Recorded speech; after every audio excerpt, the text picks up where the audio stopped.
In today's video, I'm going to teach you how to start a thread in Slack, your go-to platform for team communications and collaboration. We all know how essential it is to keep our conversations organized, especially when you're working in a busy team environment. Threads in Slack offer a fantastic way to delve into the specifics of a topic without letting the main channels get clogged with loads of messages. Let's get started. First, make sure you are in the conversation or channel where you want to start a thread. From here, you're ready for the first step. You need to move your cursor to the message where your thread will start. Look for the conversation details by clicking on the small icon that usually looks like a speech bubble with dots inside, or something similar at the top right corner of your screen.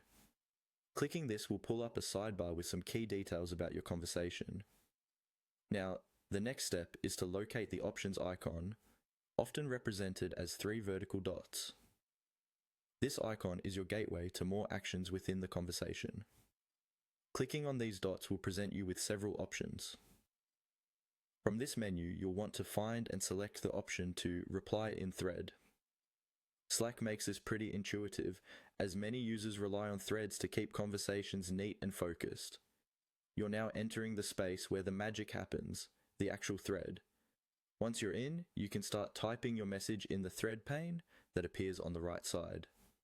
This is where you get the chance to respond to the original message and lay out your points or questions without disrupting the larger conversation happening in the main channel. As you start typing, remember that threads support all Slack message features, so feel free to add emojis, file attachments, or even mention someone using the @ symbol. After you've crafted your message and you're satisfied with its content, go ahead and hit the enter key to post it. Congratulations, your first message in the thread is now live. Your team members can join the thread by replying below your message. In doing so, each related response stays neatly tucked away from the main conversation, allowing everyone to dive deeper into the topic as needed. If everything has gone smoothly, you're already experiencing the success of starting a Slack thread. In summary, you navigated conversation details, accessed the options menu, replied in a thread, and posted your message. Remember, the key advantage of using threads is the ability to maintain an organized stream of communication without cluttering the main channels. Now you're all set to manage and participate in team discussions more effectively.